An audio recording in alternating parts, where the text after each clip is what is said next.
السلام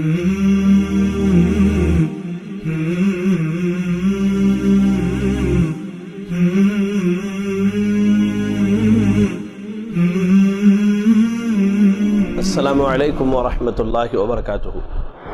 الحمدللہ رب العالمین والعاقبۃ للمتقین، الصلاۃ والسلام علی رسولہ الکریم وعلی آلہ واصحابہ ومن تبعہم بإحسان الی یوم الدین، اما بعد۔ محترم و مکرم ناظرین اکرام، آپ سب کا استقبال ہے ہمارے آج کے اس تیسرے ایپیسوڈ میں۔ ہم اور آپ دا اسٹرانگ فاؤنڈیشن کورس پر بات کر رہے ہیں، اور اس سے پہلے گزشتہ 2 ایپیسوڈز میں آپ کے سامنے عقیدہ صحیحہ اور عقیدہ توحید کے متعلق بہت ساری باتیں بیان کی گئیں، اور بہت ساری چیزوں کو کتاب و سنت کی روشنی میں سمجھانے کی کوشش کی گئی۔ ناظرین، آج ہم جس عنوان کو لے کر کے آپ کے سامنے حاضر ہوئے ہیں وہ عقیدے کے باب کا ایک اہم اور بنیادی عنوان ہے، جس کا تعلق شرک سے ہے۔ ہم نے پہلے آپ کے سامنے صحیح عقیدے کے متعلق باتیں بیان کی، پھر آپ کے سامنے عقیدہ توحید کو بیان کیا۔ لہذا اس لحاظ اور مناسبت سے جو تیسری چیز ہم آپ کے سامنے بیان کرنے والے ہیں وہ ہے عقیدہ شرک۔ آپ نے اگر توحید کے معنی کو اپنے ذہن میں رکھا ہو تو شرک کا معنی اور مفہوم سمجھنے میں آپ کے لیے بڑی آسانی ہوگی۔ ہم نے عقیدہ توحید کے باب میں کیا کہا تھا کہ صرف اللہ تعالیٰ کو خالق کائنات، مالک الملک، رازق، مدبر اور تمام تر امور میں تصرف کرنے والا ماننا، تمام تر عبادتیں اللہ کے لیے بجا لانا اور اس کے اسماء و صفات میں اسے اکیلا ماننا توحید ہے۔ تو اس لحاظ سے شرک کا معنی کیا ہوگا کہ اللہ کے علاوہ کسی کو بھی خالق، مالک، رازق یا مدبر الامور ماننا، یا عبادات میں سے کوئی عبادت غیر اللہ کے لیے بجا لانا، یہ کیا ہے؟ یہ شرک ہے۔ شرک کا جو معنی ہم نے آپ کے سامنے بیان کیا ہے، اگر اس معنی کو مد نظر رکھیں تو آج آپ کو ہمارے معاشرے کے اندر شرک کی بہت ساری شکلیں بالکل واضح طور پر نظر آئیں گی۔ جیسے ہم دیکھتے ہیں کہ بہت سارے لوگ اللہ کے علاوہ غیروں کو اپنا حاجت روا سمجھتے ہیں، مشکل کشا سمجھتے ہیں، نفع اور نقصان کا مالک تصور کرتے ہیں، اور اسی بنا پر ان کے نام پر نظر و نیاز بھی پیش کرتے ہیں، ان سے مانگتے ہیں، ان کی قبروں پر جانور ذبح کرتے ہیں، ان کے قبروں کا طواف کرتے ہیں، ان سے امیدیں وابستہ کرتے ہیں، ان کی محبت کو اپنے دلوں میں ویسے بسا لیتے ہیں جیسے اللہ کی محبت ہونی چاہیے، ان سے ویسا ڈرتے ہیں جیسے اللہ سے ڈرنی چاہیے۔ لوگ اللہ کے مخلوقات میں سے بعض کو اپنا غوث اعظم، بعض کو اپنا داتا، بعض کو اپنا دستگیر، بعض کو اپنا غریب نواز اور مشکل کشا کہتے ہیں۔ اللہ اکبر۔ مدد کے لیے مصیبت میں انہیں پکارتے ہیں، انہیں پر توکل اور بھروسہ کرتے ہیں۔ یہ ساری شکلیں جو ہیں یہ شرک کی شکلیں ہیں۔ اسی طرح آپ دیکھیں بعض لوگوں کا یہاں تک اعتقاد ہے، خصوصاً صوفیہ اکرام کا، صوفیوں کی جو جماعت ہے ان کا، کہ اولیاء جو ہیں ان کے انتقال کر جانے کے بعد، ان کی وفات کے بعد جو ہے ان کے روح کا کائنات میں تصرف ہے، ان کے روح کا کائنات میں کیا ہے؟ تصرف ہے۔ اللہ اکبر۔ اسی لیے بار بار ان کی قبروں پر جاتے ہیں، وہاں جا کر کے اپنی حاجتیں پیش کرتے ہیں، اور یہ شرک کی ایک بہت بڑی شکل ہے۔ اللہ اکبر۔ شرک کی تو یہ کچھ شکلیں میں نے آپ کو بطور مثال پیش کی۔ مولانا حالی رحمہ اللہ جو ہیں شرک کی پائی جانے والے ان قسموں کو بیان کرتے ہوئے چند اشعار کہے ہیں۔ عموماً درس وغیرہ کے دوران شعر و شاعری سے پرہیز کرتا ہوں، لیکن بات آئی ہے تو آپ کو بتا دوں۔ کیا کہتے ہیں کہ کرے غیر گر بت کی پوجا تو کافر، جو ٹھہرائے بیٹا خدا کا تو کافر، گرے آگ پر بہر سجدہ تو کافر، کواکب میں مانے کرشمہ تو کافر، مگر مومنوں پر کشادہ ہے راہیں، پرستش کرے شوق سے جس کی چاہے، نبی کو جو چاہے خدا کر دکھائیں، اماموں کا رتبہ نبی سے بڑھائیں، مزاروں پہ دن رات نظریں چڑھائیں، شہیدوں سے جا جا کے مانگے دعائیں، نہ توحید میں کچھ خلل اس سے آئے، نہ اسلام بگڑے نہ ایمان جائے۔ اللہ اکبر۔ اگر یہی کام کفار کریں تو وہ کافر ہیں، اور یہی کام ہم کریں تو ہم مسلمان اور مومن ہیں۔ اللہ اکبر۔ میں آپ کو بتاؤں، شرک جو ہے ایک بڑا بھیانک جرم ہے جسے شریعت اسلامیہ نے ایک عظیم جرم قرار دیا ہے۔ لہذا آئیے اب آپ کے سامنے ذرا ہم شرک کی قباحت اور اس کی شناعت کو بیان کریں۔ شرک یہ سب سے بڑا ظلم ہے، جیسا کہ اللہ رب العالمین نے قرآن مجید سورہ لقمان کی آیت نمبر 12 کے اندر ارشاد فرمایا، ان الشرک لظلم عظیم، بے شک شرک جو ہے یہ سب سے بڑا ظلم ہے۔ حافظ ابن کثیر رحمہ اللہ تفسیر ابن کثیر کے اندر اس آیت کی تفسیر کرتے ہوئے کہتے ہیں کہ بہت بڑے ظلم سے مراد یہ ہے کہ یہ سب سے بڑا ظلم ہے، اس سے بڑا ظلم کوئی نہیں ہے۔ اور کیوں نہ ہو؟ اس لیے کہ شرک کرنے والا حقیر پانی کے قطرے سے بنی ہوئی ایک مخلوق یا مٹی سے پیدا کی گئی ایک مخلوق کو اٹھا کر کے اللہ رب العالمین کے بالمقابل لا کے کھڑا کر دیتا ہے۔ لہذا شرک جو ہے ایک بہت بڑا ظلم ہے۔ آئیے اس تعلق سے ہم ایک دوسری دلیل دیکھتے ہیں۔ سورۃ الانعام کی آیت نمبر 82، آیت نمبر 82، اللہ نے کیا کہا؟ الذین آمنوا ولم یلبسوا ایمانہم بظلم اولئک لہم الامن وہم مہتدون، جو لوگ ایمان لائے پھر اپنے ایمان کو ظلم یعنی شرک سے آلودہ نہیں کیا، انہی کے لیے امن و سلامتی ہے اور یہی لوگ راہ راست پر ہیں۔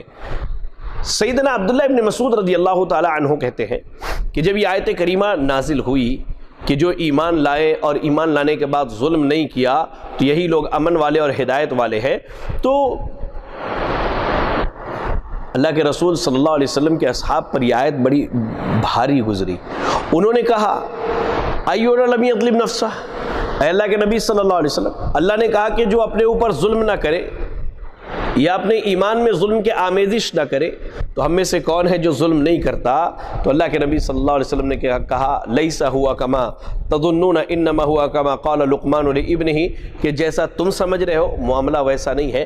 معاملہ دراصل یہ ہے کہ لقمان علیہ السلام نے جو اپنے بیٹے کو کہا یا بنی لا تشرک باللہ ان الشرک لظلم عظیم، اے میرے بیٹے اللہ کے ساتھ کسی کو شریک نہ کرنا، یہ شرک سب سے بڑا ظلم ہے۔ تو یہاں ظلم سے مراد کیا ہے؟ شرک ہے۔ اللہ اکبر۔ دوسری چیز، شرک اتنا بھیانک جرم ہے کہ اللہ رب العالمین نے شرک سے منع کیا ہے اور اسے اللہ تعالیٰ نے حرام قرار دیا ہے۔ اگر ہم قرآن مجید کی تلاوت کریں تو سورۃ النساء کی آیت نمبر 36، آیت نمبر 36 میں اللہ نے کیا کہا؟ وَاعْبُدُوا اللَّهَ وَلَا تُشْرِكُوا بِهِ شَيْئًا، تم اللہ کی عبادت کرو اور اس کی عبادت میں کسی کو شریک نہ بناؤ۔ اور پھر ایسے ہی اللہ تعالیٰ نے سورۃ الانعام کی آیت نمبر 151 میں اللہ نے کہا قُلْ تَعَالَوْا أَتْلُ مَا حَرَّمَ رَبُّكُمْ عَلَيْكُمْ أَلَّا تُشْرِكُوا بِهِ شَيْئًا، آپ کہہ دیجئے کہ آؤ میں پڑھ کر سناؤں وہ چیزیں جو تمہارے رب نے تمہارے اوپر حرام کی ہیں۔ اور سب سے پہلا حرام کیا ہے؟ اللہ رب العالمین نے بندوں پر یہ حرام کیا ہے کہ تم کسی چیز کو اللہ کے ساتھ شریک ٹھہراؤ۔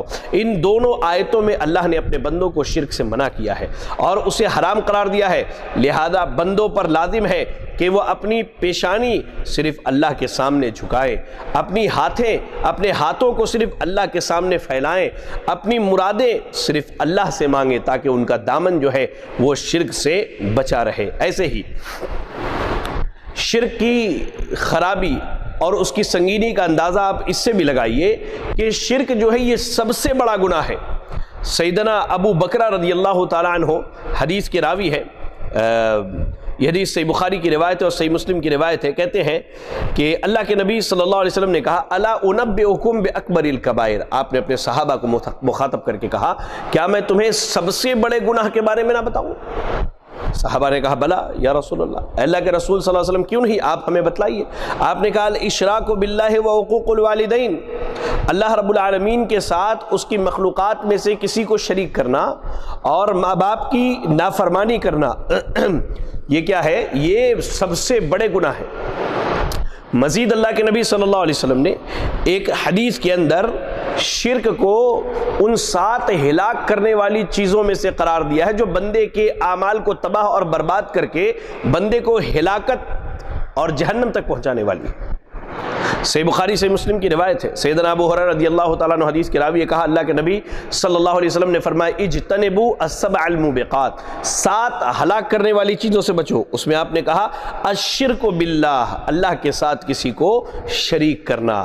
تو یاد رکھیں شرک جو ہے سب سے بڑا گناہ ہے، اور شرک ان گناہوں میں سے ہے جو بندوں کو ہلاک اور برباد کرنے کے لیے کافی ہے۔ ایسے ہی شرک کی سنگینی اور اس جرم کی خطرناکی کو آپ جاننا چاہیں تو میں آپ کو بتلاؤں کہ شرک ایک ایسا جرم ہے جو ناقابل معافی ہے۔ اگر شرک کرنے والا مشرک جو ہے بغیر سچی توبہ کے مر جائے یا شرک کرتے ہوئے اس کی موت آ جائے تو اس کا یہ جرم جو ہے ناقابل معافی ہے، اللہ کبھی اسے معاف نہیں کرے گا اور وہ ہمیشہ ہمیشہ جہنم میں رہے گا۔ آئیے سورۃ النساء کی تلاوت کیجئے، آیت نمبر 116 116۔ اللہ نے کیا کہا؟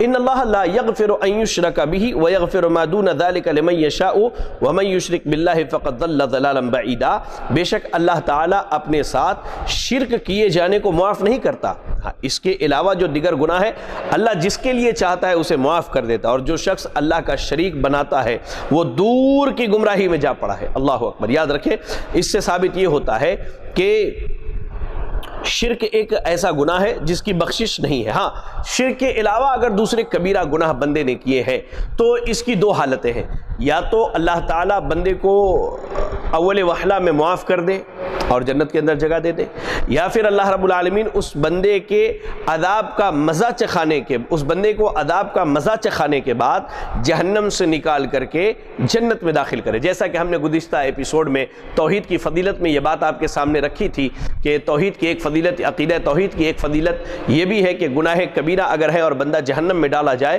تو وہ توحید کی وجہ سے نکال کر کے جنت کے اندر داخل کیا جائے گا۔ ایسے ہی اللہ رب العالمین نے سورۃ الفرقان کی آیت نمبر 70 آیت نمبر 70 میں بیان کرتے ہوئے کہا الا من تاب وآمن وعمل صالحا فاولئک یبدل اللہ سیئاتہم حسنات وکان اللہ غفورا رحیما۔ ہاں جو لوگ توبہ کر لیں، ایمان لے آئیں اور نیک عمل کریں تو ایسے لوگوں کے گناہوں کو اللہ نیکیوں میں بدل دے گا۔ اللہ اکبر۔ اگر بندہ توبہ کر لے، توبہ کر کے نیک عمل کرنے لگے، تقوی کی راہ اختیار کرے تو اللہ تعالیٰ اس کے گناہوں کو معاف کر دے گا اور اس کے گناہوں کو بدل کر کے نیکیاں بنا دے گا، اس کے گناہوں کو اللہ تعالیٰ نیکیوں میں بدل دے گا۔ ایسے ہی شرک کی سنگینی کا آپ اندازہ اس سے لگائیے کہ شرک کی موجودگی میں بندے کے تمام اعمال ضائع اور برباد ہو جاتے ہیں۔ اس کو آپ ایک مثال سے سمجھیے۔ ایک آدمی بڑی خوبصورت عمارت بناتا ہے اور خوبصورت عمارت بنانے کے بعد وہ چھت کے اوپر ایک ٹینک لگاتا ہے اور اپنی نگاہوں کے سامنے اس ٹینک میں مکمل پانی بھر کر کے آ کے سو جاتا ہے۔ جب وہ صبح اٹھتا ہے اور وضو کی حاجت اور خواہش ہوتی ہے، جب وہ نل کھولتا ہے تو اسے پانی کچھ بھی نہیں ملتا، ایک قطرہ پانی کا نہیں گرتا ہے۔ اب وہ پریشانی کے عالم میں دوبارہ چھت پر جاتا ہے اور جا کر کے اس ٹینک کو دیکھتا ہے تو دیکھتا کیا ہے کہ ٹینک میں سوراخ ہونے کی وجہ سے پورا ٹینک خالی ہو گیا ہے۔ ٹھیک ہمارے اعمال کی مثال اس ٹینک اور ٹینک میں بھری ہوئی پانی کی طرح ہے، وہ ہمیں دکھائی بہت زیادہ دیتے ہیں، اور اس سوراخ کی مثال شرک کی طرح ہے کہ شرک کی موجودگی میں جیسے سوراخ کی موجودگی میں سارا پانی بہہ گیا، ویسے ہی شرک کی موجودگی میں جتنے بھی اعمال لے کر کے جائیے اللہ کے کام آنے والے نہیں ہیں۔ اس کی دلیل کیا ہے؟ آپ پڑھیے قرآن مجید سورۃ الزمر کی آیت نمبر 65، آیت نمبر 65 میں اللہ نے کہا وَلَقَدْ أُوحِيَ إِلَيْكَ وَإِلَى الَّذِينَ مِن قَبْلِكَ لَئِنْ أَشْرَكْتَ لَيَحْبَطَنَّ عَمَلُكَ وَلَتَكُونَنَّ مِنَ الْخَاسِرِينَ۔ اللہ رب العالمین نے کہا اے نبی ہم نے آپ کی طرف اور آپ سے پہلے تمام رسولوں کی طرف اس بات کی وحی کی کہ اگر آپ نے بھی شرک کیا تو آپ کے اعمال کو رائے گا اور برباد کر دیا جائے گا۔ اللہ رب العالمین نے سورۃ الانعام میں تقریباً 25 انبیاء کے ذکر کرنے کے بعد اللہ نے کہا وَلَوْ أَشْرَكُوا لَحَبِطَ عَنْهُمْ مَا كَانُوا يَعْمَلُونَ۔ یہ سورۃ الانعام کی آیت نمبر 88، آیت نمبر 88 ہے۔ اللہ نے کہا کہ اگر بالفرد مان لیا جائے کہ یہ ان انبیاء کی جماعت سے بھی اگر شرک ہو جائے تو اللہ تعالیٰ ان کے سارے اعمال کو اکارت ضائع اور برباد کر دے گا۔ اللہ اکبر۔ پہلی آیت میں اللہ نے نبی صلی اللہ علیہ وسلم کو خاص کر کے، اور دوسری آیت میں اللہ رب العالمین نے تمام انبیاء کو عمومی طور پر اس بات کا حکم دیا کہ اگر شرک جو ہے انبیاء سے بھی صادر ہو جائے تو اللہ رب العالمین انبیاء کے بھی اعمال کو رائے گا اور برباد کر دے گا۔ اللہ تعالیٰ ان میں سے کسی کے کسی بھی عمل کو قبول نہیں کرے گا۔ ایسے ہی شرک کی سنگینی کا آپ اندازہ اس بات سے بھی لگائیے کہ شرک کرنے والا ہمیشہ جنت میں رہے، اعوذ باللہ من الشیطان الرجیم، شرک کرنے والا ہمیشہ جہنم میں رہے گا، کبھی بھی وہ جہنم سے نہیں نکالا جائے گا۔ آپ پڑھیے قرآن مجید کی تلاوت کیجئے سورۃ المائدہ کی آیت نمبر 72، آیت نمبر 72۔ اللہ نے کیا کہا انہ من یشرک باللہ فقد حرم اللہ علیہ الجنہ ومأواہ النار، کہ جو آدمی اللہ کے ساتھ شرک کرنے والا ہے اللہ نے اس پر جنت کو حرام قرار دیا ہے اور اس کا ٹھکانہ ہمیشہ کے لیے کیا ہے؟ جہنم ہے۔ اللہ اکبر۔ آئیے ناظرین، اب میں آپ کو شرک کی سنگینی کے بعد شرک کرنے والا بندہ اپنا کتنا بڑا نقصان کرتا ہے اس کی طرف ذرا میں آپ کو لے کے چلوں، یعنی شرک کے نقصانات کیا ہے، آئیے ذرا اس پر میں آپ کے سامنے روشنی ڈالوں۔ سب سے پہلی بات، مشرک کے دل سے اللہ کی تعظیم اور اس کی محبت جو ہے کم ہو جاتی ہے، یعنی اللہ کی جو محبت ہونی چاہیے، اللہ کی جو تعظیم ہونی چاہیے، اللہ سے جو محبت ہونی چاہیے، مشرک کے دل سے یہ تعظیم، یہ محبت کیا ہے، یا تو بسا اوقات ختم ہی ہو جاتی ہے یا پھر کم از کم اس کا معیار گھٹ جاتا ہے۔ اللہ اکبر۔ آپ دیکھیں مشرک شرک کی وجہ سے اپنے پیر، اپنے بزرگ کی محبت و تعظیم بہت زیادہ کرتا ہے اور اللہ کی محبت اور تعظیم میں کمی آ جاتی ہے۔ چنانچہ جب وہ اللہ رب العالمین کا ذکر کرتا ہے یا اللہ کا جب اس کے سامنے ذکر کیا جاتا ہے تو اتنا خوش نہیں ہوتا جتنا خوش وہ اپنے پیر، اپنے بزرگ اور جسے اس نے اپنا مرشد اور ولی مان رکھا ہے اس کے ذکر پر خوش ہوتا ہے۔ اللہ اکبر، اللہ اکبر۔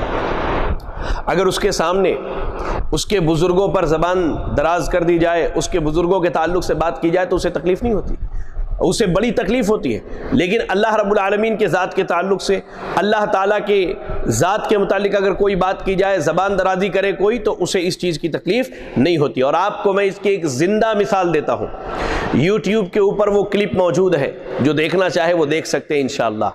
ایک مجلس لگی تھی، پیر صاحب نیچے بیٹھے ہیں اور ان کے مرید پیچھے ہیں، ایک بندے کو بلایا گیا اور شاید وہ بندہ الحمدللہ اہل الحدیث میں سے تھا، جو کھڑا ہو کر کے اللہ کی توحید بیان کر رہا ہے پنجابی زبان میں۔ پڑوسی ملک کا یہ ویڈیو زبان، وہ پنجابی میں کیا کہتا ہے کہ لوگوں اللہ ہی داتا ہے، لوگوں اللہ ہی مالک ہے، اللہ ہی خالق ہے، اللہ ہی دینے والا ہے، تم سب اللہ کے در کے محتاج ہو، یہ بات کہتا ہے وہ۔ کیا یہ توحید ہے؟ وہ اللہ کی توحید کو بیان کرتا ہے۔ یہ چیز وہاں بیٹھے مشرکوں سے ہضم نہ ہوئی۔ ایک بندہ کھڑا ہوتا ہے اور اس سے مائک کو چھین لیتا ہے اور پیر وہاں موجود ہے، اس کے سامنے اس موحد بندے کو جو ہے دھکا دے کر کے اسٹیج سے اتار دیا جاتا ہے۔ گناہ کیا ہوتا ہے؟ وہ صرف اللہ رب العالمین کی توحید کو بیان کرتا ہے۔ اللہ رب العالمین نے اسی چیز کو قرآن مجید سورۃ الزمر کی آیت نمبر 45 میں بیان کرتے ہوئے کہا وَإِذَا ذُكِرَ اللَّهُ وَحْدَهُ اشْمَأَزَّتْ قُلُوبُ الَّذِينَ لَا يُؤْمِنُونَ بِالْآخِرَةِ وَإِذَا ذُكِرَ الَّذِينَ مِن دُونِهِ إِذَا هُمْ يَسْتَبْشِرُونَ۔ اور جب اللہ کا ذکر کیا جاتا ہے تو جو لوگ آخرت پر ایمان نہیں رکھتے ان کے دل نفرت کرنے لگتے ہیں، اور جب اللہ کے سوا غیروں کا ذکر کیا جاتا ہے تو ان کے دل جو ہے خوشی سے کھل اٹھتے ہیں۔ اللہ اکبر، اللہ اکبر۔ مشرک کے دل سے اللہ کی تعظیم ختم ہو جاتی ہے، اللہ کی محبت ختم ہو جاتی ہے، وہ اللہ کی نافرمانی کرنے پر آمادہ ہو جاتا ہے، لیکن اپنے پیر، اپنے ولی، اپنے بزرگ کی نافرمانی اس سے نہیں ہوتی ہے۔ اللہ اکبر۔ اور اس کی بے شمار مثالیں موجود ہیں۔ اللہ اکبر۔ ایسے ہی شرک کے نقصانات میں ایک بڑا نقصان یہ ہے کہ شرک جو ہے مشرک کو تباہی اور بربادی کے گھاٹیوں میں گرا دیتا ہے۔ آپ دیکھیں، مشرک جب اللہ کو چھوڑ کر غیروں کے دروازے پر جاتا ہے اور غیروں کو پکارتا ہے اور ان کے سامنے ہاتھ پھیلاتا ہے تو اللہ کی نظر میں گر جاتا ہے، اور پھر وہ تباہی و بربادی کی جس گھاٹی میں جا گرے اللہ کو اس کی کوئی پرواہ نہیں۔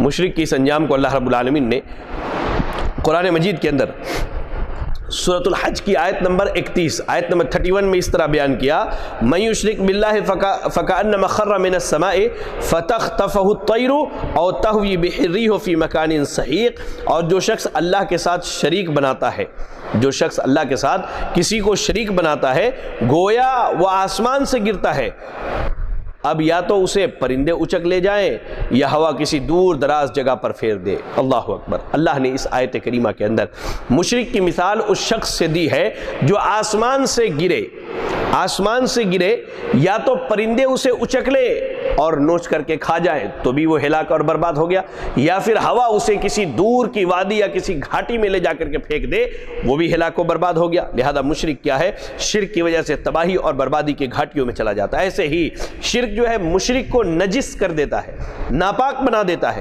شرک اس قدر گندی چیز ہے کہ اس سے شرک کرنے والا نجس اور پلید اور ناپاک ہو جاتا ہے۔ آپ قرآن مجید پڑھیے، اللہ تعالیٰ نے مشرک کی نجاست کو بیان کرتے ہوئے سورۃ التوبہ کی آیت نمبر 28 میں کہا، انما المشرکون یا ایھا الذین آمنوا انما المشرکون نجس، اے ایمان والو بے شک مشرک کیا ہے؟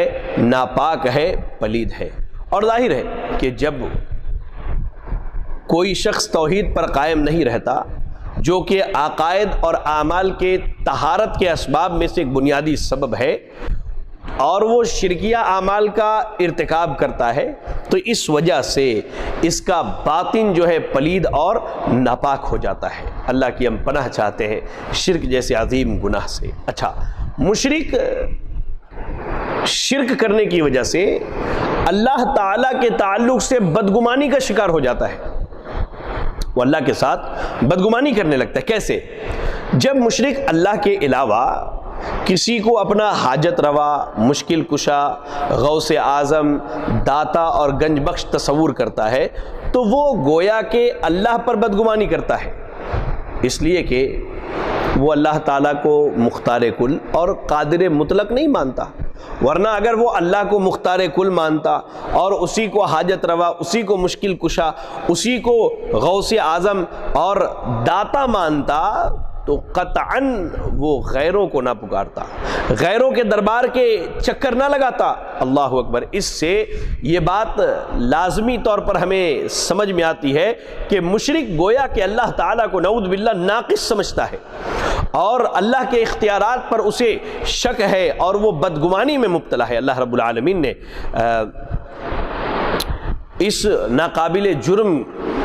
اس ناقابل معافی جرم کی قباحت کو بیان کرتے ہوئے سورۃ الفتح کی آیت نمبر 6 میں اللہ نے کہا، آیت نمبر 6 میں اللہ نے کہا، وَيُعَذِّبَ الْمُنَافِقِينَ وَالْمُنَافِقَاتِ وَالْمُشْرِكِينَ وَالْمُشْرِكَاتِ الظَّانِّينَ بِاللَّهِ ظَنَّ السَّوْءِ عَلَيْهِمْ دَائِرَةُ السَّوْءِ وَغَضِبَ اللَّهُ عَلَيْهِمْ وَلَعَنَهُمْ وَأَعَدَّ لَهُمْ جَهَنَّمَ وَسَاءَتْ مَصِيرًا۔ اللہ نے کہا تاکہ منافق مردوں اور منافقہ عورتوں اور مشرک مردوں اور مشرکہ عورتوں کو عذاب دے جو اللہ کے بارے میں بدگمانیاں رکھنے والے ہیں۔ اللہ اکبر۔ اللہ نے مشرکوں کو عذاب دیے جانے کا ایک بنیادی سبب کیا بتایا؟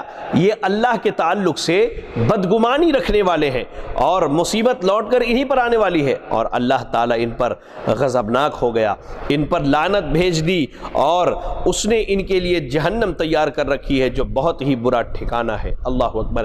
یاد رکھیں، مشرک اپنے شرک کی وجہ سے اللہ تعالیٰ کے تعلق سے بدگمان ہوتا ہے۔ اللہ اکبر۔ یہی وجہ ہے کہ اللہ کے رسول صلی اللہ علیہ وسلم نے، یا یوں کہیے کہ یہی وجہ ہے کہ شریعت اسلامیہ نے ان تمام دروازوں کو بند کر دیا جو بندے کو شرک تک لے کر کے جانے والے ہیں۔ اس کی میں آپ کو چند مثالیں دے کر کے سمجھاؤں۔ رسول اللہ صلی اللہ علیہ وسلم کی تعریف میں مبالغہ کرنا منع ہے۔ کیوں؟ تاکہ شرک کا دروازہ بند ہو جائے۔ اس دنیا کے اندر اللہ کے ذات کے بعد سب سے زیادہ اگر کسی کی عزت، کسی کا احترام کیا جاتا ہے تو نبی اکرم صلی اللہ علیہ وسلم کی ذات ہے۔ اللہ کے نبی صلی اللہ علیہ وسلم کیا ارشاد فرماتے ہیں؟ صحیح بخاری کی روایت ہے، کہا لا تطرونی کما اطرت النصارى ابن مریم کما اطرت النصارى ابن مریم فانما انا عبد فقولوا عبد اللہ ورسولہ، کہ میرا مقام ویسے نہ بڑھاؤ جیسے عیسائیوں نے عیسیٰ بن مریم کا مقام بڑھا دیا۔ میں تو اللہ کا بندہ ہوں، لہذا تم مجھے اللہ کا بندہ اور اس کا رسول کہو۔ آپ کو معلوم ہونی چاہیے کہ اللہ کے نبی صلی اللہ علیہ وسلم ایک دعوت پر گئے اور وہاں چھوٹی چھوٹی بچیاں جو ہیں اللہ کے نبی کے بارے میں کچھ اشعار کہہ رہی تھی، کہ اس میں سے ایک نے کہا وَفِينَا نَبِيٌّ يَعْلَمُ مَا فِي غَدٍ، کہ ہمارے درمیان ایک ایسے نبی ہیں جنہیں معلوم ہے کہ کل کیا ہونے والا ہے۔ یہ کل کیا ہونے والا ہے غیبیات میں سے ہے۔ اب بعض لوگ اپنے اولیاء اور اپنے بزرگوں کے تعلق سے یہ عقیدہ رکھتے ہیں کہ غیب کا علم جاننے والے، اور ہارون رشید کے بارے میں بڑا مشہور ہے کہ ان کے دربار میں ایک شخص آیا اور آ کر کے کہتا ہے کہ اے بادشاہ کل کیا ہونے والا ہے میں یہ بتا سکتا ہوں۔ اللہ اکبر۔ تو ہارون رشید نے کہا کہ گزشتہ زمانے کی بات اگر تم بتانے کا دعویٰ کرو تو میں مان سکتا ہوں، کہیں تم نے پڑھا ہوگا، کسی سے سنا ہوگا، تمہارے مطالعے میں یہ چیز ہے، لیکن آئندہ کی بات کرتے ہو تو مجھے تو حیرانگی ہے۔ تو اپنے غلاموں سے انہوں نے کہا کہ اسے لے جاؤ اور اسے کھمبے سے باندھ دو اور باندھ کر کے اسے خوب پیٹو۔ تو کہتا ہے کہ میرا کیا قصور ہے اس میں، میرا کیا قصور ہے اس میں؟ اللہ اکبر، اللہ اکبر، سبحان اللہ و بحمدہ، سبحان اللہ العظیم۔ ہارون رشید نے کہا اس سے کہ تمہیں یہاں آنے سے پہلے اپنا مستقبل نہیں معلوم تھا کہ یہاں جانے کے بعد تمہیں بہت زیادہ جوتے پڑنے والے ہیں؟ تو آج ہمارے درمیان بہت سارے لوگ ہیں جو غیب جاننے کا دعویٰ کرتے ہیں، ہاتھ دیکھتے ہیں، پھال نکالتے ہیں، پتہ نہیں کیا کیا کرتے ہیں، اور ڈیجیٹل استخارے بھی کرتے ہیں۔ اللہ اکبر۔ اللہ کے نبی صلی اللہ علیہ وسلم نے شرک کے دروازے کو یہ بند کیا اور اپنے بارے میں کہا کہ لا تطرونی کما اطرت النصارى ابن مریم، میرے بارے میں ویسا نہ کہو جیسے نصارہ نے ابن مریم کے بارے میں کہا۔ تو جو بچیاں گا رہی تھی ان میں سے ایک بچی نے یہ کہا کہ ہمارے درمیان ایک نبی ایسے ہیں جو کل کی بات جانتے ہیں۔ تو اللہ کے نبی صلی اللہ علیہ وسلم نے کہا دعی هذه وقولی بالذی کنت تقولین، اس بات کو چھوڑ دو، ہاں جو تم پہلے اپنے بزرگوں کے تعریف میں جو اشعار پڑھ رہی تھی تم وہ پڑھو، اپنے قبیلے کی باتوں کو پڑھو، لیکن نبی کے بارے میں یہ نہ کہو کہ نبی کل کی بات کو جانتے۔ تو اللہ کے نبی صلی اللہ علیہ وسلم نے شرک کے دروازوں کو بند کرتے ہوئے سب سے پہلے اپنے تعریف میں مبالغہ کرنے سے منع کیا، جو اس بات کی دلیل ہے کہ کائنات کی سب سے عظیم شخصیت کی تعریف میں جب مبالغہ آرائی سے کام نہیں لیا جا سکتا تو اللہ کے جو دیگر مخلوقات ہیں، جو اللہ کے جو دیگر بندے ہیں جنہیں آج لوگوں نے اپنا ولی، اپنا بزرگ، اپنا مرشد مان رکھا ہے، ان کی تعریف میں کیسے غلو کیا جائے اور اندھی عقیدت میں کیسے انہیں اللہ کے ان غیر اللہ کو حاجت روا، مشکل کشا، غوث اعظم، دستگیر کہا جائے۔ تو یاد رکھیں نبی نے جب اپنی تعریف میں کلمات مبالغہ کرنے سے منع کیا ہے تو غیروں کی تعریف میں مبالغہ کرنا تو یہ شرعاً ناجائز اور حرام ہے۔ چلیں اس کے بعد شریعت اسلامیہ نے شرک کے دروازوں کو بند کرتے ہوئے قبروں کو پختہ کرنا اور قبروں پر سجدہ کرنے کو حرام قرار دیا ہے۔ آئیے اس کی دلیل کیا ہے۔ صحیح مسلم کی روایت ہے، اللہ سیدنا جابر بن عبداللہ رضی اللہ تعالیٰ عنہ کہتے ہیں اللہ کے نبی صلی اللہ علیہ وسلم نے فرمایا کہ ان یجسس القبر وان یقعد علیہ ان یبنى علیہ، کہ قبروں کو پختہ نہ کیا جائے، اس پر بیٹھا نہ جائے اور نہ ہی اس پر تعمیر کی جائے۔ اللہ اکبر۔ آج جب ہم لوگوں کو یہ بتلاتے ہیں کہ بھائی یہ جو مزارات پر ہو رہے ہیں یہ شرک ہو رہے ہیں اور یہ شرک کے مظاہر ہیں، تو لوگ کیا کہتے ہیں کہ مول صاحب وہ تو اللہ کے نیک بندے ہیں۔ ہم بارہا ایک سوال پوچھتے ہیں لوگوں سے، آپ ناظرین سے بھی پوچھتے ہیں، اور آپ ناظرین کا بھی حق ہے کہ آپ دوسروں سے پوچھیں کہ کیا شریعت اسلامیہ میں قبر کے اوپر عمارت بنانی جائز ہے؟ یہ میلے ٹھیلے، یہ چادر، یہ جلوس، یہ جلسے اور یہ عرس اور یہ ساری چیزیں بات کی بات ہے۔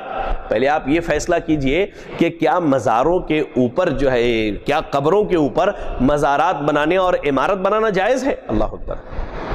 اب جب یہ بات کہی جاتی ہے تو لوگ دلیل کیا دیتے ہیں کہ اللہ کے نبی صلی اللہ علیہ وسلم کی قبر پر ہے اس لیے ہم بناتے ہیں. حالانکہ آپ کو معلوم ہونا چاہیے سیدہ عائشہ صدیقہ رضی اللہ تعالیٰ عنہ ارشاد فرماتی ہے, صحیح حدیث کے الفاظ ہے کہ اس ڈر سے کہ کہیں نبی صلی اللہ علیہ وسلم کی قبر کی بہت زیادہ تعظیم نہ کی جانے لگے, لوگ آپ کی قبر کی مٹی کو اٹھا کے نہ لے کے جانے لگے, نبی صلی اللہ علیہ وسلم کو آپ کے کمرے کے اندر, آپ کے گھر کے اندر دفن کیا گیا, ورنہ آپ کو بقیع غرقد قبرستان میں دفن کیا جاتا. اور اللہ کے نبی صلی اللہ علیہ وسلم کی قبر کیا ہے, آپ تاریخ کا مطالعہ کریں, آپ کو اس بات کا علم ہوگا. سیدہ عائشہ صدیقہ رضی اللہ تعالیٰ عنہ کے پاس لوگ ملنے کے لیے آتے تھے, نبی صلی اللہ علیہ وسلم کی قبر کی زیارت کے لیے آتے, نبی صلی اللہ علیہ وسلم کی قبر کو دیکھنے کے لیے آتے, تو بیان کرنے والوں نے صحیح حدیث کے الفاظ ہیں, اللہ کے نبی کی قبر زمین سے 1 بالش اونچی, یہ زمین ہے نا 1 بالش اونچی ہے, اس سے زیادہ نہیں, اور اس کے اوپر جو ہے وہی لال مٹی اور کنکر پڑے ہوئے ہیں جو بقیع قبرستان کے اندر موجود ہے. اللہ اکبر. آج جو قبروں پر جو عمارت بنائی گئی ہے, قبروں پر جو مزارات بنائے گئے ہیں, یہ تو شریعت کی سراسر مخالفت ہے. یہ عرس, یہ میلے ٹھیلے, یہ نیاز, یہ فاتحے, یہ جانور کا ذبح کرنا, یہ ساری چیزیں بات کی بات ہے. سب سے بڑا اور اہم نقطہ یہ ہے کہ شریعت نے تو قبروں کے اوپر عمارت بنانے سے شرعاً منع کیا ہے. اللہ اکبر. اور سیدہ عائشہ صدیقہ رضی اللہ تعالیٰ عنہ اور سیدنا عبداللہ ابن عباس رضی اللہ تعالیٰ عنہما بیان کرتے ہیں کہ جب اللہ کے رسول صلی اللہ علیہ وسلم اس مرض میں مبتلا ہوئے جس میں آپ کی وفات ہو گئی, تو آپ نے متعدد بار یہ فرمایا, لعنت اللہ علی الیہود والنصارى اتخذوا قبور انبیائہم مساجدہ, کہ اللہ کی لعنت ہو یہودیوں پر اور اللہ کی لعنت ہو نصرانیوں پر, انہوں نے اپنے نبیوں کے قبروں کو سجدوں کی جگہ بنا لی. جب انبیاء کے قبروں کو سجدوں کی جگہ بنانا جائز نہیں, تو پھر اولیاء کے قبروں پر جو سجدے ہو رہے ہیں یہ کیا ہیں؟ بعض لوگ کہتے نہیں ہوتے, بھائی ہم آپ کو دلیل دیتے ہیں, ہم آپ کے سامنے انشاءاللہ ثبوت فراہم کرنے کے لیے تیار ہیں کہ آج قبروں کے سجدے ہو رہے ہیں, قبروں کے طواف ہو رہے ہیں, قبروں کے سجدے. آپ کو ایک مثال دیتا ہوں.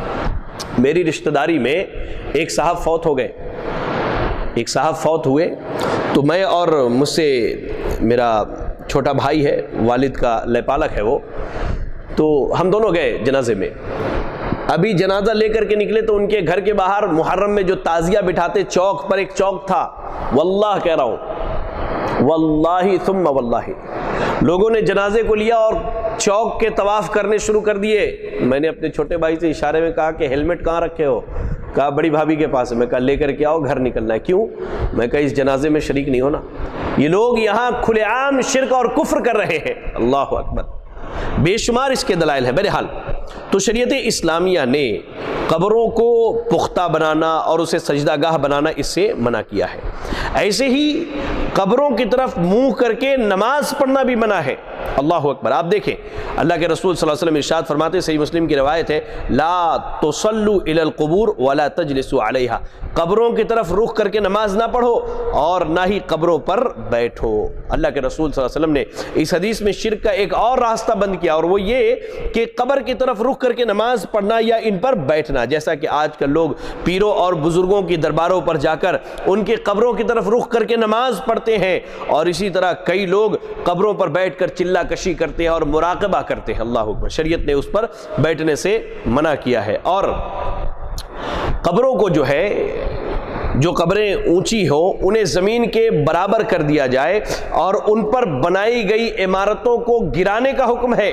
اللہ اکبر. آپ دیکھیں سیدنا علی رضی اللہ تعالیٰ عنہ بیان کرتے ہیں کہ رسول اللہ صلی اللہ علیہ وسلم نے مجھے یہ حکم دے کر بھیجا کہ ہر بت اور مجسمے کو مٹا دوں اور ہر اونچی قبر کو زمین کے برابر کر دوں.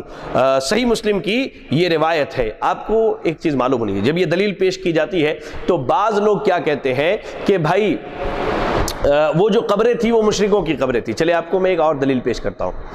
سند کے اعتبار سے بعض علماء نے اس پر کلام کیا ہے.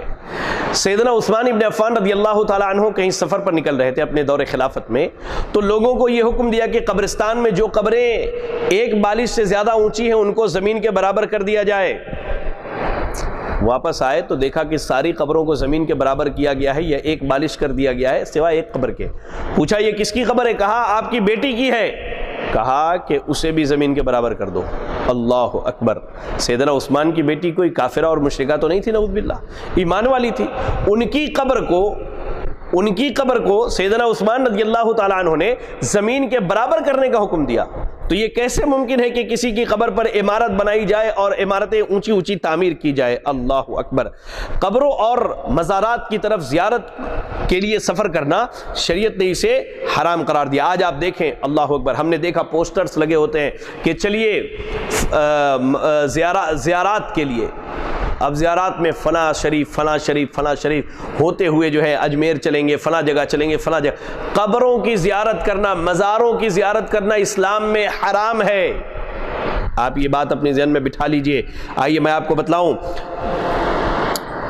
صحیح بخاری اور صحیح مسلم کی روایت ہے، اللہ کے نبی صلی اللہ علیہ وسلم نے ارشاد فرمایا لا تشد الرحال الا الى ثلاثه مساجد.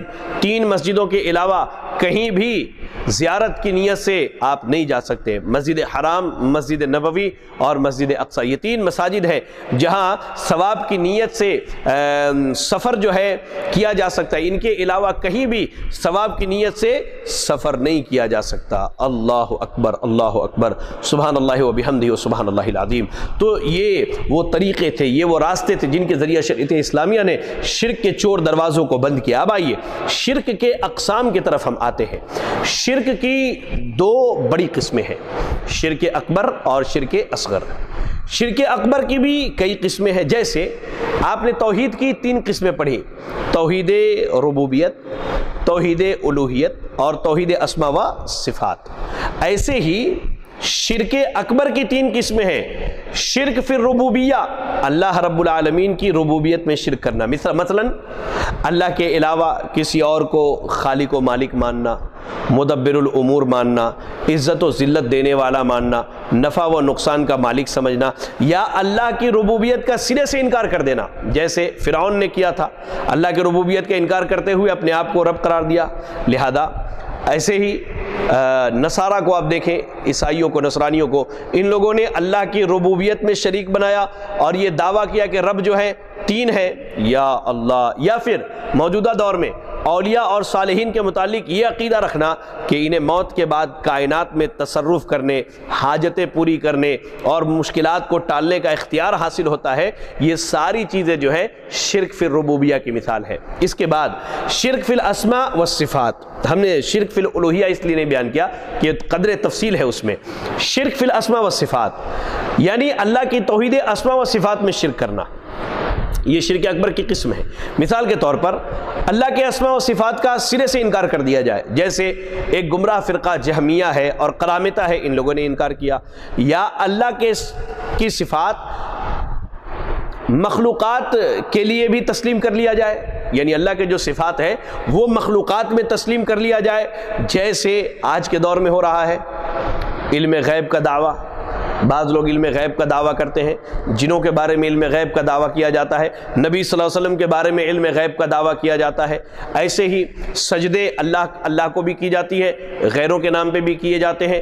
دعائیں اللہ سے بھی مانگی جاتی ہے، دعائیں غیروں سے بھی مانگے جاتے ہیں. حاجت روائی اللہ سے بھی کرائی جاتی ہے، حاجت روائی غیروں سے بھی کرائی جاتی ہے. داتا اللہ کو بھی مانا جاتا ہے، داتا غیروں کو بھی مانا جاتا ہے. غریب نواز اللہ کو بھی مانا جاتا ہے، غریب نواز غیروں کو بھی مانا جاتا ہے.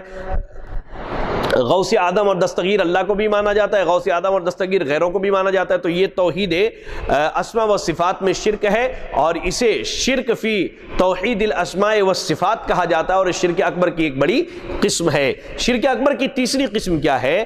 شرک فی الالوہیہ، یعنی اللہ رب العالمین کی عبادت میں شریک بنانا. مثلا غیر اللہ سے مانگنا، غیر اللہ کو مدد کے لیے پکارنا، غیر اللہ سے خوف کھانا، غیر اللہ پر توکل کرنا، غیر اللہ کے لیے جانور ذبح کرنا. آپ دیکھیں غیر اللہ سے دعا کی جاتی ہے، یعنی غیر اللہ کے سامنے ہاتھ پھیلا دیا جاتا ہے. کیا ہوتا ہے؟ لوگ دلیل کیا دیتے، کہتے ہیں کہ دیکھو بھائی اللہ تعالیٰ تک ہماری رسائی جو ہے یہ ممکن نہیں ہے، ہم بڑے گنہگار ہیں، یہ اللہ کے نیک بندے ہیں، ان کی پہنچ ہے اللہ کے ہاں، ہم ان سے کہتے ہیں یہ اللہ کو کہتے ہیں. اللہ اکبر، اللہ اکبر، اللہ اکبر. جبکہ اللہ رب العالمین نے قرآن مجید اگر آپ پڑھیں تو سورہ یونس کی آیت نمبر 106 میں کیا فرمایا؟ وَلَا تَدْعُ مِن دُونِ اللَّهِ مَا لَا يَنفَعُكَ وَلَا يَضُرُّكَ فَإِن فَعَلْتَ فَإِنَّكَ إِذًا مِنَ الظَّالِمِينَ، کہ اللہ کو چھوڑ کر کسی اور کو مت پکارنا جو نہ تمہیں فائدہ پہنچا سکتا ہے نہ نقصان پہنچا سکتا ہے، اور اگر تم نے ایسا کیا تو تم ظالموں میں سے ہو جاؤ گے۔ اللہ اکبر۔ اس کے بعد کہا وَإِن يَمْسَسْكَ اللَّهُ بِضُرٍّ فَلَا كَاشِفَ لَهُ إِلَّا هُوَ وَإِن يُرِدْكَ بِخَيْرٍ فَلَا رَادَّ لِفَضْلِهِ يُصِيبُ بِهِ مَن يَشَاءُ مِنْ عِبَادِهِ وَهُوَ الْغَفُورُ الرَّحِيمُ۔ سورہ یونس کی آیت نمبر 107 ہے۔ کہا اللہ نے، اور اللہ تعالیٰ آپ کو کوئی خیر پہنچانا چاہے تو کوئی ہٹانے والا نہیں، اور اللہ اپنے فضل کو اپنے بندوں میں سے جس پر چاہے نچھاور کر دے، اور وہ بڑا معاف کرنے والا اور وہ نہایت رحم کرنے والا ہے۔ اللہ، ان آیات میں اللہ نے کہا کہ اللہ نقصان پہنچانا چاہے تو کوئی نہیں روک سکتا، اللہ تعالیٰ آپ کو خیر پہنچانا چاہے تو کوئی نہیں روک سکتا، اللہ بندوں میں سے جس پر چاہتا اپنے خیر کو نچھاور کرتا ہے۔ اللہ اکبر۔ مزید اللہ رب العالمین نے سورہ فاطر کی آیت نمبر 4 میں ارشاد فرمایا، ما یفتح اللہ للناس من رحمت فلا ممسک لها وما یمسک فلا مرسل له من بعده وهو العزیز الحکیم۔ اللہ جو رحمت لوگوں کے لیے کھول دے اسے کوئی روکنے والا نہیں، اور جسے وہ روک دے اس کے بعد کوئی جاری کرنے والا نہیں، اور سب پر غالب آنے والا اور حکمت والا ہے۔ اب دیکھیں، ایک جو شعر پڑھا جاتا ہے کہ خدا کا پکڑا چھوڑا لے محمد، محمد کا پکڑا چھوڑا کوئی نہیں سکتا، یا یہ جو عقیدہ رکھا جاتا ہے کہ شیخ عبد القادر جیلانی قبر میں آتے ہیں اور فرشتوں سے انہوں نے سوال کیا۔ ہمارے حیدرآباد کے ایک نقشبندی صاحب ہیں، بڑے زور شور سے واقعہ بیان کرتے ہیں، اللہ کی پناہ اور جھوٹوں پر اللہ کی لعنت ہو، کہ شیخ عبد القادر جیلانی کے پاس جو ہے قبر میں جب فرشتے سوال کرنے کے لیے آئے تو انہوں نے فرشتوں سے سوال کر دیا، کہا کہ تمہاری کیسے جرأت ہوئی کہ تم اللہ کے سامنے اعتراض کرتے کہ اللہ تو انسانوں کو پیدا کرنے والا جو زمین میں فساد مچائیں گے۔ اس طرح کی بہت ساری چیزیں شیخ عبد القادر جیلانی کے متعلق بیان کی جاتی ہے۔ لہذا یاد رکھیں، یہ ساری چیزیں خرافات ہیں، یہ ان کے اپنے من کی باتیں ہیں جو کتاب و سنت سے نہیں ملتی، ان کی نفسانی خواہشات ہیں جن کی اتباع کرتے ہیں۔ لہذا غیر اللہ سے دعا کرنا، غیر اللہ کو پکارنا، چاہے وہ غیر نبی ہو، چاہے وہ غیر ولی ہو، چاہے وہ بزرگ ہو، چاہے وہ جنات و شیاطین ہو، غیر اللہ کو پکارنا یہ کیا ہے؟ یہ منع ہے، یہ حرام ہے، یہ ناجائز ہے۔ اللہ اکبر۔ چلے، شرک اکبر کی جو تیسری قسم ہے اللہ کی الوہیت میں شرک کرنا، اس کی ایک صورت یہ بھی ہے کہ غیر اللہ سے ویسی محبت کی جائے جو محبت اللہ رب العالمین سے ہونی چاہیے۔ ایسے ہی ایک صورت اس کی یہ ہے کہ غیر اللہ سے اس بات کا خوف کھایا جائے کہ وہ اپنی طاقت، اپنی قدرت سے جو ہے ہمیں نقصان پہنچا سکتا ہے، یا اس سے یہ امید رکھی جائے کہ وہ ہمیں فائدہ پہنچا سکتا ہے۔ اللہ اکبر۔ ایسے ہی شرک اکبر کی ایک صورت یہ بھی ہے کہ ان امور کے بارے میں غیر اللہ سے یعنی غیر اللہ پر توکل اختیار کرنا، بھروسہ کرنا جن کا اختیار صرف اللہ کو ہے، جیسے پیروں سے، فقیروں سے، بزرگوں سے یہ امید وابستہ کر لینا، یہ توکل کر لینا کہ یہ ہمیں رزق دینے والے ہیں، یہ اولاد دینے والے، یہ ہر شر سے بچانے والے ہیں۔ تو یہ شرک پھر الوہیہ کی جو ہے کچھ قسمیں ہیں۔ تو یاد رکھیں، شرک کی دو قسمیں، شرک اکبر، شرک اصغر۔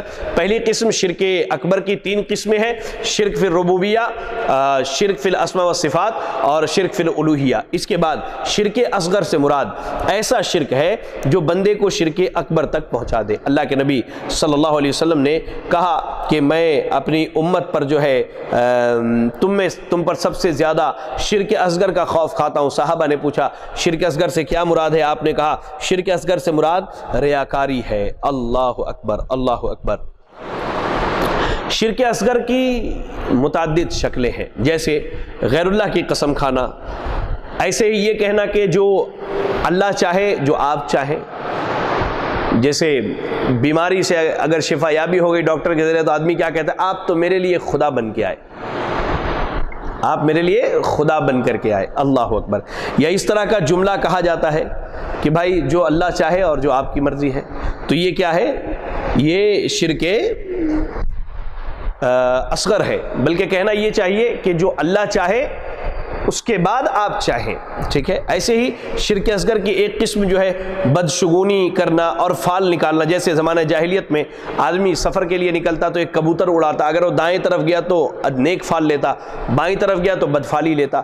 آج کے دور میں موجود ہے، راہ چل رہے ہیں، بلی نے راستہ کاٹ دیا، بھیا رک جاتے ہیں۔ آپ کو معلوم ہونا چاہیے کہ بلی شاید آپ سے زیادہ جلدی میں ہے کسی کام کے لیے، جس کام کے لیے آپ جا رہے ہیں۔ اس لیے بدشگونی لینا، بدفالی لینا، لوگ فال نکلواتے ہیں، یہ کام کرنا کیسا ہے۔ آج شادی بیاہ کے جب معاملات طے ہوتے ہیں تو ہم نے دیکھا کہ لوگ جنتری کھولتے ہیں۔ آپ کو معلوم ہونا چاہیے جنتری کھولنے کے بعد ہاں اتنی تاریخ کو دیکھیے یہ دن کیسا ہے، یہ فال نکالنا، یہ شرک اصغر کی قسموں میں سے ہے۔ اور بندے کو یہ چیز کیا ہے، اللہ اکبر، اسے جو ہے شرک اکبر تک پہنچا دیتا ہے۔ اللہ کے نبی صلی اللہ علیہ وسلم نے کہا من ردت الطیرۃ عن حاجتی فقد اشرک، جس کو بدشگونی کسی کام سے روک دے تو گویا کہ اس نے شرک کیا۔ اب آپ نے دیکھا کہ بھائی 17 تاریخ آ رہا ہے، 17 کا لفظ جو ہے لوگ اس سے 17 یعنی خطرہ سمجھتے ہیں اور اس سے کیا ہے اپنے معاملات طے نہیں کرتے۔ یہ چیزیں شرک کی قسمیں ہیں، شرک اصغر کی قسم۔ ایسے ہی شرک اصغر کی قسموں میں نجومیوں کے پاس، کاہنوں کے پاس جانا یا ان کی بات کو تصدیق کر لینا۔ ہاتھ دکھایا جوتیشی صاحب کو، جوتیشی صاحب نے کہہ دیا کہ 2022 میں آپ کے پاس بڑا مال آنے والا ہے، چلو اس پر اعتماد کر لیا۔ بھائی 2022 آپ کے لیے بڑا برا گزرنے والا ہے، فلاں ستارہ جو ہے گردش میں ہے، آپ یہ کیجئے وہ کیجئے، یہ چیزیں کیا ہے، یہ حرام ہے، یہ شرک اصغر کی قسموں میں سے ہے۔ ایسے ہی شرک اصغر کی قسموں میں ہاتھ میں کڑا پہننا، دھاگا باندھنا اور تعویذ پہننا، اور ہمارے نوجوانوں میں تو بڑا عام ہے بھائی، آج فیشن کے نام پر کڑے پہنے جا رہے ہیں، فیشن کے نام پر، اچھا ہاتھ میں کالے دھاگے باندھے جا رہے ہیں، پیروں میں کالے دھاگے باندھے جا رہے ہیں، گلے میں کالا دھاگا لٹکایا جا رہا ہے، تو کڑا پہننا، دھاگا باندھنا، تعویذ پہننا، یہ ساری چیزیں کیا ہے، شرک میں سے۔ اللہ کے نبی صلی اللہ علیہ وسلم نے کہا ان الرقى والتمائم والتوالۃ شرک، بے شک غیر شرعی جھاڑ پھونک، تعویذ اور میاں بیوی کے درمیان محبت پیدا کرنے کے لیے کوئی غیر شرعی عمل کرنا، یہ سب کیا ہے، یہ شرک ہے۔ اللہ کے نبی نے ایک نوجوان شخص کے ہاتھ میں ایک کڑا دیکھا تو پوچھا بھائی کیوں پہنا ہے؟ کہا کہ اللہ کے رسول کمزوری ہے، تو کہا کہ اسے کھول دو، یہ صرف جو ہے تمہیں کمزور کرے گا، یعنی تمہارے ایمان میں کمزوری پیدا کرے گا، تمہارا توکل اور بھروسہ اسی پر ہوگا، اور یہ تمہارے ہاتھ میں رہا اور اسی حال میں مر گئے تو کبھی تم کامیاب نہیں ہو سکتے۔ لہذا یاد رکھیں میرے بھائیوں کہ شرک کی 2 قسمیں ہیں، شرک اکبر، شرک اصغر، جن کی تفصیل بیان کر دی گئی۔ اور ایک آخری بات میں آپ کو کہوں کہ شرک سے بچنا چاہتے ہیں، چاہے وہ شرک اصغر ہو یا شرک اکبر، تو یہ دعا یاد کر لیں۔ اللہ کے نبی صلی اللہ علیہ وسلم دعا کیا کرتے تھے کہ اللہم انی اعوذ بک ان اشرک بک وانا اعلم واستغفرک لما لا اعلم۔ اللہ تعالیٰ سے دعا کرتا ہے بندہ کہ اللہ میں تجھ سے پناہ چاہتا ہوں کہ علم ہونے کے باوجود تیرے ساتھ کسی کو شریک کروں، اور میں تجھ سے بخشش چاہتا ہوں کہ بغیر علم کے میں کسی کو تیرے ساتھ شریک کروں۔ اللہم انی اعوذ بک ان اشرک بک وانا اعلم واستغفرک لما لا اعلم۔ لہذا انہی چند باتوں کے ساتھ آج کے اس ایپیسوڈ کے اختتام پر ہم پہنچتے ہیں، اور اللہ سے دعا کرتے ہیں کہ اللہ رب العالمین شرک اور شرک کے معنی و مفہوم اور اس کے نقصانات اور شرک کے اقسام کو جو ہم نے پڑھا، سیکھا، سمجھا اور جانا، اس کو سمجھ کر شرک جیسے عظیم گناہ سے بچنے کی توفیق عطا فرمائے۔ آمین وآخر دعوانا ان الحمد للہ رب العالمین۔ جزاکم اللہ خیرا۔ السلام علیکم ورحمۃ اللہ وبرکاتہ۔